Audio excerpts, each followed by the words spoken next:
Hello, everyone. Welcome to the Gammon Journal News Hour. I am crashing into this one this week. I have been busy all day and I had two podcast recordings. We have so much new content coming out for you today. It's like amazing, and so many new listeners have arrived, especially in the audio version of the podcast, and especially um in the especially for the weekly interviews and everything. It's been magical and amazing. So thank you all for coming. Thank you all for listening. I see we already even have some people watching tonight, which is really fantastic.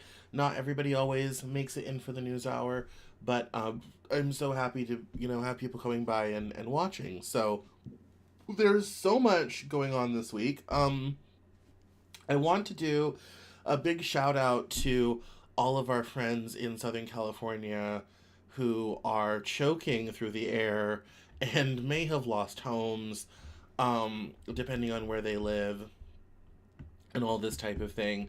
Our thoughts go out with everybody. There's a lot of celebrities who've lost their homes, a lot of just regular, ordinary people who've lost their homes, a lot of elderly people who've lived in the same house for decades have lost their homes. And it's a true tragedy. The political finger pointing has already started. Gavin Newsom was down there, and they were like, "Oh, why is there no water in the fire hydrants? Because everybody needed a fire hydrant all at once, and there was no water pressure, and why wasn't there more water, and all this sort of thing." And I read a thread on Twitter about the water reserve and the, water tank reservoir, and how it's partially privately owned and, to serve agricultural interests in the Central Valley. And so it's the West, whiskey's for drinking, water's for fighting over, and Lord knows with a fire the fight is on. Um, there's a lot of talk about climate change and all this type of thing. The reality is Southern California ecologically is supposed to burn. Um, there are plants in the hills that don't reproduce until fire comes. And so what's really in the way of these natural processes is humanity. We decided to build our second largest city in a desert that burns. So it's these are, terrible and tragic times, and I would remind everyone to think of the people, think of the humans, think of the animals, think of everything, and the lives. A lot of stuff is has been lost. 10 people have passed from the fires. All the fires are only modestly contained. There's been an unconfirmed rumor of an arsonist that started one fire. Don't look into that too far because I haven't found if that's a real credible thing. But there's have been rumors floating around about that. Sometimes Henry Winkler on Twitter was talking about it. Yeah, that's kind of been the big story of the week. The other one, we are T minus 6 days from the shutdown of TikTok. So the law that was passed to force ByteDance, a Chinese company, to divest of TikTok in America, is has until January the 19th to sell or cease operations. TikTok America has said they're not going to sell, so they'll have to cease operations on January 19th. So there's only a matter of days before TikTok goes away. So there's already kind of talk of where people are going to go, and there's kind of, interestingly enough, a very kind of anti Mark Zuckerberg meta thing, which goes into, I think we either talked about it last week or we'll talk about it now. getting into, kind of against Meta. I think we're going to talk about it now because he was on Joe Rogan talking about his ending of censorship and going to a community notes information model similar to X, and also revealed that the Biden administration had pressured them to take down anti-vax and vaccine side effects content from Facebook for fear people wouldn't uptake to the vaccine. Um, and so, and he's kind of in his new era, but there's a kind of a backlash against not going back to Meta. But then there's also people who, are thinking like, oh, we'll just go back to YouTube sort of thing. Everyone's feeling a little bit homeless. TikTok was a very, because of the algorithm being so good at serving up content people wanted, and so many people had found community, had met new people they would have never met before, all this type of thing. There's already a sense of like pre-loss about the loss of TikTok and the incoming ban. Some people have tried the Chinese version called Red Note, is on the Apple App Store, and there's already sort of a movement to download Red Note and kind of rebuild TikTok over there. It's all in Chinese. You can turn the controls to English, like all the comments, most of the videos are Chinese, and so there's kind of this whole thing of just maybe like moving to that, but it's also, you need all the big creator accounts to move over there as well. I don't know that I'm ever going to go over Red Note. I don't really have I have my own axe to grind with Meta, but it's not the axe everyone else has to grind. So I'm content to just have my Instagram Reels and my YouTube Shorts. I'll definitely miss the traffic and the audience. It was a great chance for me to bring the news and my own stuff to a whole new audience, a whole new group of people, and I got a couple thousand followers over there and all that sort of thing. So that's its own tragedy, but that's coming. The last I'd heard, they were arguing in front of the Supreme Court today about the free speech grounds and whether the Supreme Court was going to stop the ban from going through. Nobody, no, I have not heard since then what the outcome of those arguments was. I don't believe the Supreme Court was going to rule today, but I haven't heard any reflections about what the arguments were or anything like that. So, yeah, so it's still pending. Don't know what we're going to, what the outcome of all that is going to be, but I was checking my news alerts, and no, there's no latest information on that, but that's kind of where we're at with the week. This week has been crazy. It's the second working week of January. Last week was so much I felt like I needed a week off from my week. So much happened last week. And it's going to be even more crazy this week. I have 7 podcast recordings this week, which means we're going to have a lot of new content coming down the pike for everybody, which is really exciting. On Wednesday, we have a really great guest on, which is going to be really, really important. So, yeah. So let's dig into the headlines, shall we? Let's get into it. So we have so many sort of just things going on. Let me switch to, there we go. So our first story this evening is going to be on the release of the Jack Smith special counsel case. So it says here the judge allowed, let me put my glasses on so I can see something. I'm getting to that age. Judge allows release of half of special counsel's report on Trump cases. Judge Eileen M. Cannon, who dismissed the classified documents case, blocked a volume about that matter from being shown to Congress, but allowed the release of a volume about the election case. A federal judge in Florida cleared the way on Monday for the Justice Department to soon release a portion of a report written by the special counsel Jack Smith detailing the decisions he made in charging President-elect Donald J. Trump with plotting to overturn his loss in the 2020 election. But in the 5-page order, the judge, Eileen M. Cannon, ruled that prosecutors and defense lawyers would have to appear before her in court on Friday to argue over whether the Justice Department could release to members of Congress the part of Mr. Smith's report detailing the case she oversaw, the one in which Mr. Trump was accused of refusing to return classified documents after he left office. Under the ruling, the Justice Department would be free to release that part of the report about the election case as early as just after midnight Tuesday morning. Mr. Trump's lawyers could still ask an appeals court or the Supreme Court to stop that part of Mr. Smith's report from coming out.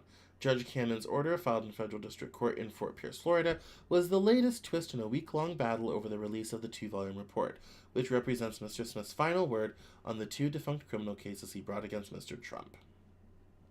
And so it goes into the detail. It says Judge Cannon suggested that much of the hearing on Friday may need to take place behind closed doors to avoid public dissemination of any of the contents of the classified documents volume. And obviously they've dropped these cases now, and so it's now really just a matter of releasing the report. In a brief note, Judge Cannon wrote that she was not persuaded by the government's view that because prosecutors have appealed her injunction to an appeals court that she has no jurisdiction over the matter. Citing the possibility that the appeals court would overturn her early decision to dismiss the case, she argued that she has a continuing responsibility to protect Mr. Notta's and Mr. de Oliveira's right to a fair trial by making sure that the documents report does not come out prematurely and taint any jury pool. The possibility that a release of the report could infringe on Mr. Notta's and Mr. de Oliveira's rights to a fair trial, she wrote, clearly activates her obligation to preserve the integrity of this proceeding.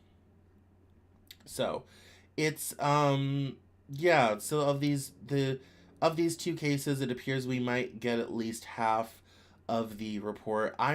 Honestly, I think it's the most interesting part of the report. The documents case was always dumb. I was always more interested in the election interference case. I was always more interested in, especially the one in Georgia, because we have him on tape saying, I need 11,000 and change votes, to Brian Kemp, who was then Secretary of State, now Governor of Georgia. I'm like, I was always more interested in that end of things, especially given some of the tie-ins with the FSB in Russia, especially given with some of the tie-ins with Oleg Deripaska, this sort of thing. So I will be very interested to see if that actually comes out tonight. That would be a little under 4 hours and 45 minutes from right now at 7 p.m., 7:16 p.m. Eastern, and so Standard Time.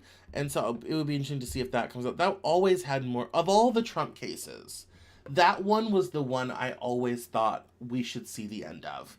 The documents case I didn't care about, because based upon what came out, it seems like if you're president, you just kind of grab some stuff on the way out the door. So that never, I think, was ever going to go anywhere. The election interference stuff was what had veracity. What happened in Georgia was what had veracity. And so I think the most interesting part of the documents case, or the most interesting part of the 2 cases, the election case, is what should come out anyway. And I would be interested to see what really is in all of that, given that Trump spent 4 years after 2020 claiming it was stolen, stop the steal, all this type of thing, and this encouraged a lot of states to pass extremely draconian, election voting laws, ranging in everything from simple ID, which incidentally I agree with, all the way up, to, shortening, voting and making absentee and voting by mail almost impossible, insisting on in-person voting, all this sort of thing. It was, the variety of those things, happened, and always definitely, depresses turnout even among eligible voters. So I think it will be a nice cherry on top to find out the full story of what actually happened with the 2020 election and how bad it really was. Now, as with so many things in this day and age, it may be that it was the complete opposite of what we think we know. That's happened before. May happen again, at which point we're going to have a bigger issue. But I think it will be, either way, it will be interesting. No matter where you are on that, what you think about that, it will be interesting no matter how you cut it. So, let's move on. This Twitter thread, yes. Maybe not necessarily the one that I want to talk with, though I'm going to bring over the ProPublica article about the militias, because I do want to get into that. So, this was interesting. So, Noah Smith, who's blocked me on Twitter, although I can see his tweets now because of how, Elon changed things, conservatism is a lot more popular than Trump specifically. Democrats who would never dream of supporting Trump are becoming more conservative with respect to urban issues and cultural issues. And I wanted to talk about this because there's this sort of idea, trend, whatever have you, of like, oh, it's not cool to be liberal anymore. It's cool to be conservative again. Like, being liberal has fallen out of favor. I had a fleeting thought I'm going to write down. I want already to begin writing the history of what I called the second progressive period from roughly 2008 to about 2016, maybe 2020, maybe even 2024. And I think we should start writing the history of that now, because much like in the early 20th century, when we had the great period of progressivism roughly between 1902 to about World War One, which got us national forests, national parks, kind of capped off by women's right to vote in 1920, and also prohibition, sort of thing. When you had this sort of big progressive push and then a big drawback in the 20s, which is really caused by World War One, the pandemic for us, World War One for them, and then this kind of big pullback from that and a real retrenchment to conservatism. This happened between 1900 and 1925, and we've mirrored it somewhat. Again, history doesn't repeat, but it rhymes. We've sort of mirrored that in this progressive period, although ours really was sparked by the failures of the Bush administration. And so it begins in kind of 2008 with the election of Obama, and then it sort of ends with the second election of Donald Trump, which really cements the end of the second progressive period in this country. And I want to talk about achievements and social and all this sort of thing, but then also understand what comes next. In the early 20th century, it was, about 9 years of economic growth, punctuated by a giant depression. And then, but also the labor movement continued. And then also because of the depression, we got FDR, which got us, the New Deal and a huge leap forward of progress. So there may be hope yet, sort of thing. But it's worth writing about that now. And this thread kind of was what sparked that idea. And, and her answer to this, I think, is very interesting, and I agree with it.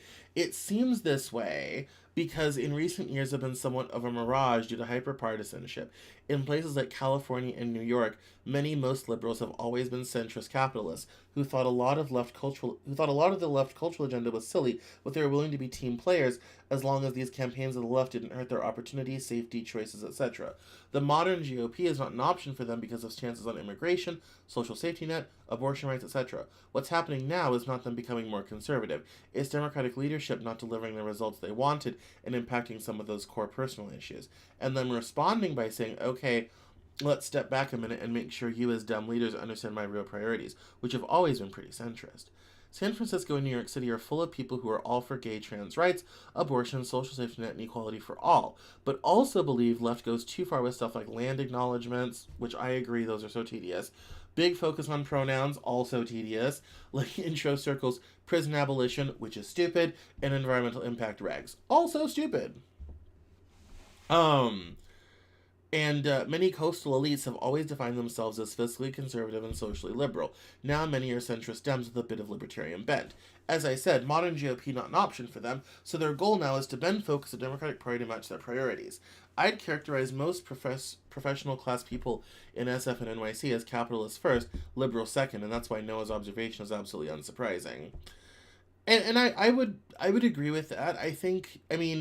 There are some people, one of whom I was on the phone with right before I did this, who would say, oh yeah, it's Trump, it's MAGA, everything's becoming MAGA, it's a total takeover. And to some degree, I wouldn't disagree on that.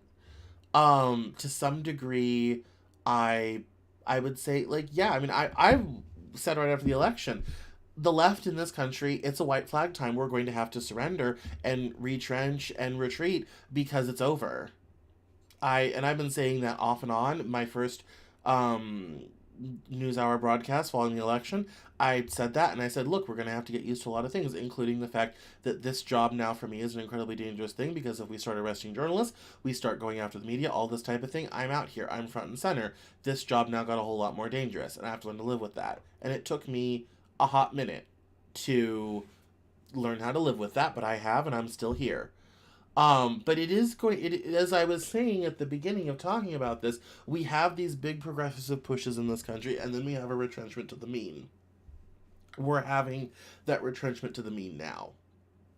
We're having that great pullback um, to something. And I think this thread kind of explains where it's at in terms of, yeah, let's get more centrist. Yeah, let's deal, yay immigration and social abortion rights, but but let's also, deal with core personal issues and make sure that there's opportunity, safety, and, ability to choose and all this sort of thing, and kind of leave a lot of the showy, performative stuff that was dumb and tedious, like land acknowledgements, behind. So, it's. I think this is an excellent description of where the Democratic Party is at right now. I think it's an excellent description of where the country's at right now.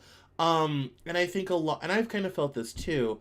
A lot of the progressive thoughts, language, ideas, philosophy that a lot of us have cut our teeth with, especially from like 2014 forward, maybe even earlier, 2012 forward. Because I came out of Occupy was where my liberalism started, 2011, 2012, 2013, 2014. A lot of that language and whatnot's going to go away. It's not going to be popular, it's not going to be fashionable anymore. A lot of the thoughts and ideas are, and it's going to be enraging. And I was in an argument with somebody last week about all of this, of the way I covered a story.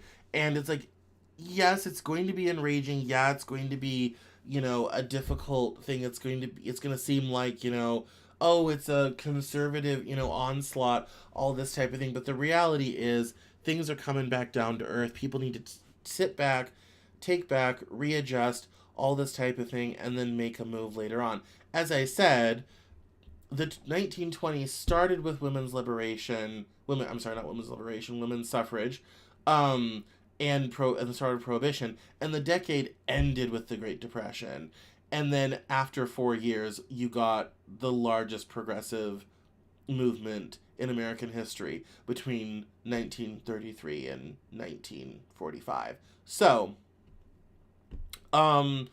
there's hope, but it could be a long decade.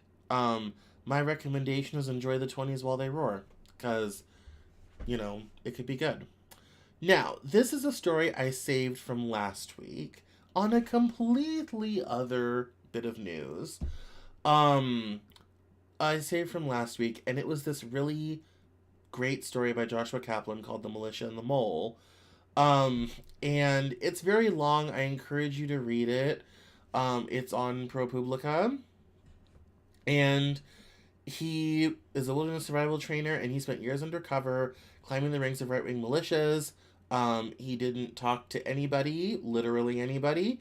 He got in with the new generation of militia leaders, and this is kind of all important because it's been said, it says here, experts say that militias could have a renaissance under Trump. They certainly had a good, fun time the first time around.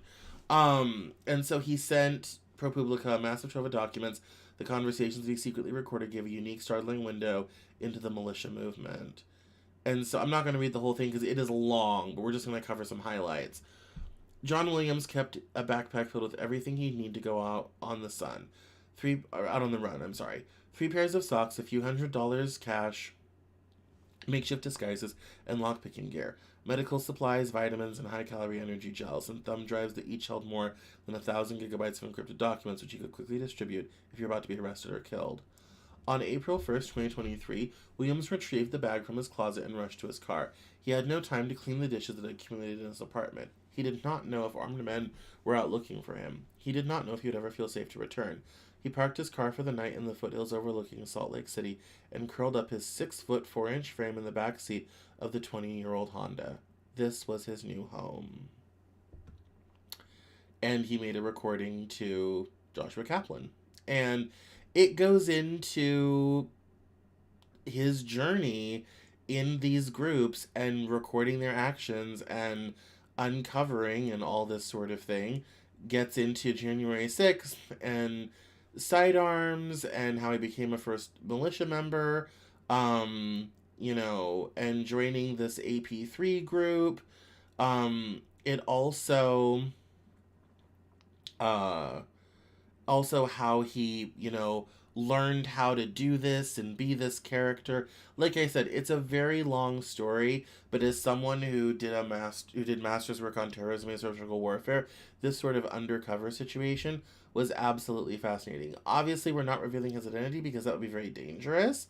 But it's a very interesting journey, and most importantly, and let me see, yes, the the people involved in militias, and especially oath keepers, all this type of thing, is, we all kind of think of it as a certain type, but it really is a little bit of everybody. And this part talks about that. It's doctors, it's lawyers, all this sort of thing. It's not necessarily it's people you would think would be there, but it's also people that you wouldn't think would be there. And that was the part that I found most sort of fascinating. It says by 2023, Williams' responsibilities were expanding as rapidly as his anxiety. His schedule was packed with events for AP3, the Oath Keepers, and a third militia he'd recently gotten inside. He vowed to infiltrate the Proud Boys and got Coates to vouch for him with the local chapter. He prepared plans to penetrate a notorious white supremacist group, too. His adversaries were gaining momentum as well. Williams soon made the 4-hour drive to Kinshas House for another leadership meeting, and he was told on tape about a National Oath Keepers recruiting bump. They'd also found contact information for 40,000 former members, which they'd hoped to bring a flood of militiamen back into the fold. Despite the risk to his own safety and progress, Williams decided to send the journalists anonymous warnings from burner accounts. He attached sensitive screenshots so that they'd take him seriously. And then nothing. The reporters never responded. He wondered if the messages went to spam. His secret was still secure. And he talks about his undermining the movement and how he eventually, had to leave and escape, which is how the story started. And it gets into the 2024 election, how these groups obviously, were on the side of Trump and all this type of thing. It says here that he'd revealed he'd infiltrated the group as an independent activist and had sent me the files. He wanted to test how the militia would respond to news of a mole. The result was something he long had hoped for, a wave of paranoia inside AP3. It's a fucking risky thing to get involved in, the group's founder said in a private message. Trust nobody. There's turncoats everywhere. Said and declined to comment for the story, then he sent a short follow-up email, MAGA. Sowing that distrust is why Williams is going on the record, albeit without his original name. He still plans to release thousands of files after this article is published, evidence tying sheriffs and police officers to the movement, his proudest coup, plus other records he hopes could become ammo for lawsuits. But Williams wants to let his former comrades know. I'm not going to say that out loud, but let's read it together. He thinks his story could be his most effective weapon. Every time militia members make a phone call, attend a meeting, or go to a gun range together, he wants them to be thinking in the back of their heads, this guy will betray me. And honestly, if you're gonna kill... I'm gonna save this because I want to post it. If you're gonna get rid of a movement, this sort of undercover sort of thing and creating that paranoia is the best way to do it. And that's why if you're an army occupying a territory, it's always difficult. It's always difficult to squash this stuff out. And I think it's, that bit I don't think I can say safely within the United States is always frightening because law enforcement is so involved in these organizations. Anyway, if you want to get into it, it's at ProPublica. I'll post it on socials. It's a really great article. Josh Kaplan's an amazing journalist. Kind of on the side of the side, after getting through that. So I don't know what's happened here. Well, I did kind of figure out what's happening here. This is a terrible situation. So, as we remember, last fall, Hurricane Helene came in and destroyed western North Carolina. It's now winter, it's cold, it's terrible. Unfortunately, for better or for worse, FEMA has ended housing aid for a lot of Helene survivors. And thanks to WLOS in Asheville, they notified that on January 3rd, FEMA began notifying families checked into hotel or motel rooms that they're no longer eligible for FEMA's Transitional Sheltering Assistance Program, and that they're basically getting thrown out. It's January. It's cold. These people have no home, and they have nowhere to go. And Um, it says that there are three primary reasons for the end of eligibility. It says one, an inspection indicated their home is now habitable. They declined an inspection. The inability to contact the applicant to update their housing needs despite multiple attempts. Through the Transitional Sheltering Assistance Program, FEMA pays directly to participating hotels and motels to cover the cost of the room taxes and non-refundable pet fees to provide short-term accommodations. Um, and apparently, uh, people had to be out by January 10th. It's not. Here's what I didn't. So when I started looking into this, here's what I did find out. Here's what I didn't find out. I found out that this is supposed to be temporary, and it's supposedly only people that have a livable home, didn't get inspected, or didn't get in contact. But it's also much bigger. It's, according to some things I read, it's like 30,000 people. I can't imagine that all of those homes are habitable. Some of them don't exist anymore. I can't imagine all, I mean, I'm sure some declined inspection, but not all. And if you know the hotel that they're living in, it shouldn't be that hard to get a hold of them. Just show up. It smacks of bureaucratic failure, and it's an extra slap in the face because it's winter, it's cold, and as this person says, I have nowhere else to go but in the streets. I've called them several times. They have not answered anything. They have not extended. They told me I had to be out by January 10th, said Marlene Kramer, who was displaced by Helene. Um, it's just an absolutely terrible, tragic story. It's, these people have nowhere to go. Some people have local jobs, sometimes they don't. Either way, this is absolutely terrible and cruel. And I think it's really tragic that the first comment here is, unfortunately, we're not a socialist country. The handouts have to end at some point. This is just a terrible failure. And this is something where, honestly, I would say President Biden should, by signature, continue these people's housing until the new administration comes in. Just, continue till February 1st. Done. And move on. Because this is unacceptable. Simple as. It's just unacceptable. So. And especially amidst the fires in California, which is going to be even more FEMA stuff and aid and everything, Congress is going to need to fund FEMA to a large degree, because you have hurricane survivors, have fire survivors. We need to get better at dealing with natural disasters. This is a very cute story over here. Local cat's bravery during flood. Very cute cat. This is good. Okay, this is very good. Let me start by telling a story. So, we're going to get into this post in a minute. Years ago, I was reading a YouTube comment section, and this one account kind of said, wages in the US are going down to the global median, which means the standard of living is going to go down to the global median. And when I read it, I didn't understand what he meant.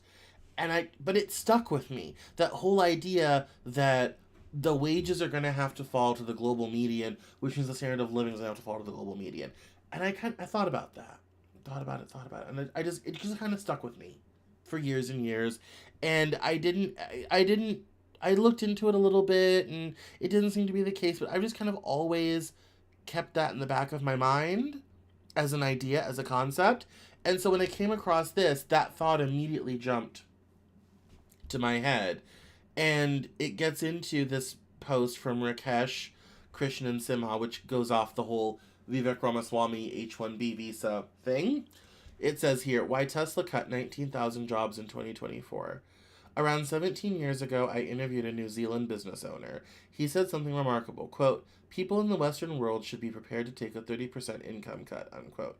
His rationale was that the then income levels were not sustainable due to a variety of geopolitical and geoeconomic conditions.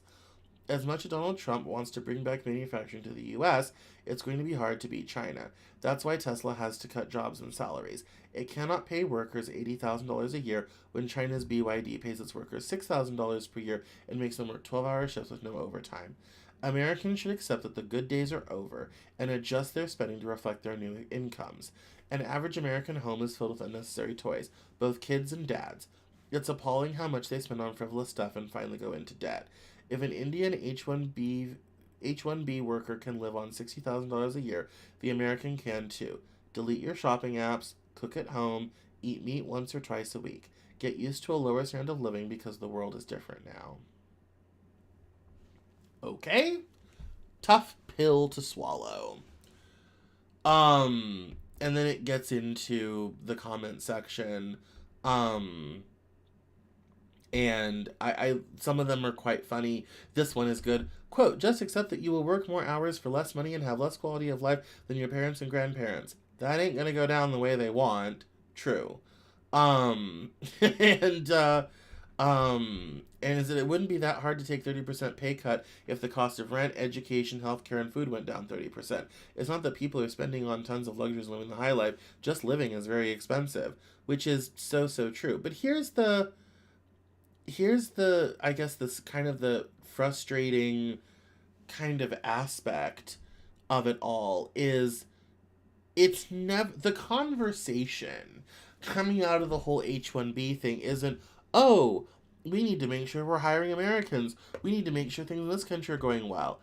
It's the, look, if you don't put up with all of this, we're just going to get someone way cheaper. And here's, I know it's not as high as it was when I first found this, but there was one comment that said $60,000 literally is the median income in this country.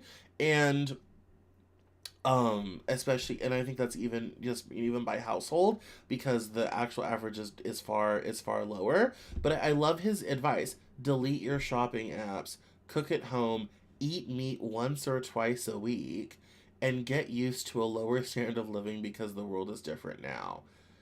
It isn't. I mean, I'm not gonna say he's wrong. He's probably not wrong. And again, thinking back to that YouTube comment years ago, wages have to fall to the global median, which is way lower than we're used to in this country. And I was thinking, like, okay, this is kind of them saying the quiet part out loud. Like, if you want to survive and you want to have to compete, I mean, I don't know anybody that would be able to afford to live on $6,000 a year in this country. There's nowhere where that is even possible. That's not possible anywhere in this country. So it's like, how much would you, if your plan to compete with China is by making American labor incredibly inexpensive, that also gets rid of the consumer market on which both economies depend. It's a race to the bottom. No one wins, And China's labor isn't as cheap as it used to be either. It's been going up. That's why people have been moving to other parts of Southeast Asia. Like, and also, I mean, and here's kind of the separate. If he thinks this is a salient argument and that Americans should just get used to it and the good days are over and, and just get with the smaller incomes, I mean, people will run him out of this country on a pitchfork and a splintery rail, tarred and feathered, before they'll just lay back and accept that. And also, I think it's a rather, kind of to the point of the original tweet, the argument is to work like a slave or be replaced by one. I think a lot of people are going to resist that at any idea, which is, I think, a lot of why people want to, I think the reason why Trump's populism is so appealing and putting up tariffs is so appealing is to bring, decent paying, non-educated jobs back to this country so that people can afford to live. I've heard multiple people say, it's just, you can't afford to live in this country anymore. No one can afford this. I paid $10 I actually did. I paid $10 for 18 eggs the other day. I mean, we went grocery shopping here, and it was $410, and it was 6 bags for 2 people. Very sad. Most of it was mine. I was very short on things. It's just absolutely insane. And some of these comments are so perfect. I don't know how a consumerist society is supposed to survive on zero shopping and personal investment. I would say we're going to have to start shutting down whole sectors of our useless and overvalued economy, starting with all packaging. Like, it's, I mean, I don't think he realizes kind of how how stupid this is, and how, how the reason, a lot of the reason why, um a lot of the reason why people voted for Trump was to get a control on expenses. It was to get a control on all of this stuff, and also to get a control on other countries, being able to sell products here but not investing in this country. You know, people are still trying to recover from outsourcing and offshoring from 20-25 years ago. It's absolutely insane. And I think it's a difficult thing, but that's why people voted for Trump, was to put in tariffs, to put up trade barriers, because let's face it, and I've said this since I was in grad school, free trade has been great for the rest of the world. It has been really bad if you're a worker in a developed country. And that's not just us. That's Canada, that's the UK, that's France, that's Germany. It's been terrible for the workers of the first world. You've gotten cheap products, but your wages have stagnated, and you've not seen wage growth, and you've seen job opportunities evaporate, sort of thing. Um and I'll close on this one because it kind of reinforces the point. He's partly correct. Most Americans have been over-consuming, living well beyond their means for decades, made possible by the petrodollar reserve currency status. The rest of the world has not had such a privilege, and Americans who never travel overseas had no idea. So it's a fascinating debate. It's an ongoing conversation. I think people like him who think that Americans should just take it in the nose are going to find out how much Americans don't want to just take it on the nose. And I think if this becomes a kind of a tide to Indian workers and leadership as a brand, they're going to find out how racist this country can be. And trust me, very. We're running out of time. Let's cruise through these last couple stories. This was concerning. The Heritage Foundation plans to identify and target Wikipedia editors. The conservative think tank told prospective donors that the project was part of its work to combat anti-Semitism. It says here the Heritage Foundation plans, this is from Forward, a Jewish independent publication, the Heritage Foundation plans to, quote, identify and target volunteer editors on Wikipedia who it says are, quote, abusing their position, unquote, by publishing content the group believes to be anti-Semitic, according to documents obtained by the Forward. Employees of Heritage, the conservative think tank that produced the Project 2025 policy blueprint for the second Trump administration, said they plan to use facial recognition software and a database of hacked usernames and passwords in order to identify contributors to the online encyclopedia, who mostly work under pseudonyms. It's not clear exactly what kind of anti-Semitism the Wikipedia effort, which has not been previously reported, is intended to address, but in recent months, some Jewish groups have complained about a series of changes on the website relating to Israel, the war in Gaza, and its repercussions. In June, a panel of Wikipedia editors declared the Anti-Defamation League, quote, a generally unreliable source of information about the Israeli-Palestinian conflict, limiting when the organization can be cited in Wikipedia articles, and there was an outcry this fall among some Jewish scholars and pro-Israel activists over edits to Wikipedia's entry for Zionism to add references to colonization. Wikipedia has also recently drawn ire from right-wing figures including Elon Musk, the billionaire who's been by President-elect Trump's side during much of the transition. Musk posted on X, formerly Twitter, in December, stop donating to Wokepedia. And I've also heard Musk is trying to buy Wikipedia as well. It goes on, but it is... I mean, there's multiple issues with this story, okay? We have a private organization targeting private people who are not employees or volunteers of Wikipedia. That's problem number one. Problem number two is how they're defining anti-Semitism. Problem number three has to do with using, stolen online data to basically dox these people, to target them, all this type of thing. And I think, honestly, number four is Wikipedia getting involved in the cultural political stuff. Now, I will say, as someone who, I tried to be a Wikipedia editor, but I was never any good at it, sort of thing, as someone who tried to get involved in all that, and who's heard about some of this stuff from people who are involved in it, Wikipedia is a very political place, and there's a lot of tension between liberal people who want Wikipedia to reflect a very certain progressive view and those who do not.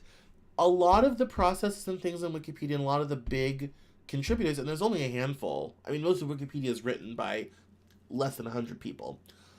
They have struck a really good balance. I think part of the problem is you have a certain very small vocal minority that wants to take ever greater control of information and of narrative because that's where the battle is now. It's battling what people think about this stuff. And that's a problem. I will say that's the fourth problem. So there's so many layers to this.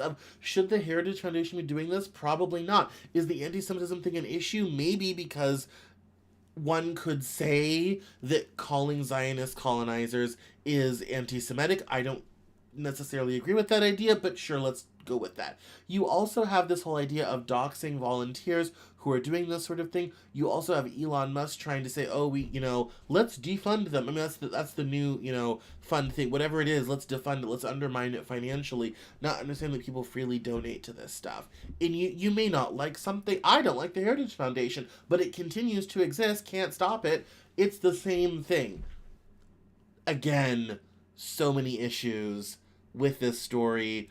I don't necessarily want to get into unpacking all of them, although I kind of have already, but just something to be aware of, as I'm sure this story will continue to develop. We'll keep bringing it up as we go on, but I just wanted to kind of bring it up this week because it was interesting. What is this for? Oh, this is about the buying Greenland thing. Yeah. Oh, yeah. So, yeah. This one, we're running out of time, so I may not get into this right now. This one is about this plan to build a crypto network nation in Greenland. And that... Yikes. No, the dystopia is not so boring anymore. Not by far. There is, so it came from this Twitter account that, they want to build a network-free crypto blockchain city in Greenland, and that it's all backed by Peter Thiel, and it wants to be this kind of new digital nation. And there's a book from Balaji Srinivasan about the network state, and it says we started new currencies. Now the network state shows us how to start new cities and new countries. And his, Mark Andreessen's involved. It's a whole new plan. This is a whole thing, but basically the idea is they want Greenland so they can build a new city for them and leave the rest of us and our issues behind. Which is literally, there's so much literature where this happens and it never works out, like, ever, sort of thing. Like, it's giving Fire Festival, is my point. We talked about this last week a little bit. Musk attempting to buy governments in Germany, the UK, and France. Trump threatening to invade everyone. This is the part that I wanted to bring up. To all appearances, we're seeing the rise of a global cabal set about to turn the West, i.e. North America and Europe, into a giant fascist oligarchy. Fascism always comes with imperialism. Putin started his war against Ukraine because he wants to be remembered as Vlad the Great who restored the empire. It's all about his ego. Trump is easy to explain. Trump was 100% ego and id. He's looking at the return of imperialism and thinking, I could be Trump the Great, first president to expand the U.S. in over 100 years. In addition, while Trump claims Greenland is about national security, it's really about the grift. Buy, invade at taxpayer expense. Sell the strip mining rights to mining companies for $1 for a 100-year lease. And of course, require millions, billions in kickbacks. Militarily retake the Panama Canal. License one of Trump's Panama Papers LLCs to the management rights. Trump is all ego and grift. It's really that simple. But why is Musk supporting far-right, even Nazi parties? Far-right fascists are notoriously corrupt. Putin, Orban, Fico, Trump. They will gleefully sell their country out in exchange for power and money. That is the fascist oligarchy dynamic. And it goes on for a little bit about how these things work. But I wanted to bring this up because I've always felt especially given what has recently happened, um, how uh, really kind of under threat we are, um, with um, with kind of what's happening, in politics, especially internationally, with Elon Musk, his excessive power and control over the Trump administration. We know that Trump's in on the grift. He was in on the grift the first time. Him and his children and his family made millions, hundreds of millions, off the first presidency, which is funny because the Constitution expressly forbids using your office for personal gain. Trump has never read the Constitution. But I think the fact that this sort of right wing fascist idea is spreading out to Europe as well, and they kind of want to bring all of Western civilization together as one big happy Western civilization family, I think could get very dangerous in ways that we don't yet expect. I've been sitting on an article, because I haven't finished it yet, called Elon Musk is not going to save Western civilization. Mostly because I don't think Western civilization needs saving, but um he's clearly trying to make a power play. He bought this country for $277 million, and he's trying to buy Europe because he thinks that he can go through, break up regulations, bring everyone and everything closer together, and beat back immigration and do all of this stuff, and, really, just go against China and Russia and all this sort of thing. I read a tweet this morning. It said people should understand this is not a clash of cultures, it's a clash of civilizations. And I was reminded of a very popular political science thinker named Samuel Huntington, who wrote after the fall of the Soviet Union, he wrote a paper called The Clash of Civilizations, and his argument was that there would be small, low level, conflicts, border conflicts, all this type of thing, but the big narrative would be civilizational clash between East and West. And I think in a weird way, either Musk thinks that and he's trying to get ready for it, or he's trying to set it up. One of the two. He either thinks it's already in progress and he's trying to prepare for it, or he's trying to set that up. And either way, I think it's going to make living in this part of the world extremely profitable for some and very unpleasant for many of the rest of us, especially if you're not white, straight, male, don't be woman, don't be Jewish, don't be a minority, all this type of thing. So, bad times for Cameron, but I'm not Jewish, or anything like that, but it's, unfun times for Cameron and many of his friends. This is what happens in this sort of, expansion of, fascist oligarchy is a great way to describe it. All this sort of thing is incredibly, incredibly, incredibly dangerous, and it will make life more miserable for everyone. So, all right. I did 2 podcast interviews and this news hour. My voice is dead. We'll hit it back up to it next week. The interview today was a very nice hour-and-a-half conversation with Jesse Hirsch. He is a former hacker and broadcaster and journalist, and we talked about a little bit of everything, including topics covered here tonight, so make sure to check that out. My name is Cameron Cowan. This is the Cameron Journal News Hour. We air every Monday at 7 p.m. Eastern. Please make sure to share with your friends. Catch me on Twitter, Instagram, LinkedIn, at Cameron Cowan. You can watch me on TikTok for 6 more days, at Cameron Journal. And I'll be on YouTube Shorts after the ban, which they're already there. And then facebook.com/Cameron L. Cowan. So thank you all so much for coming. I really appreciate it. And I will see you next Monday. Make sure to go to CameronJoel.com and subscribe to the newsletter. It comes out every Saturday right to your inbox. All right. I'll see you next week. Bye-bye.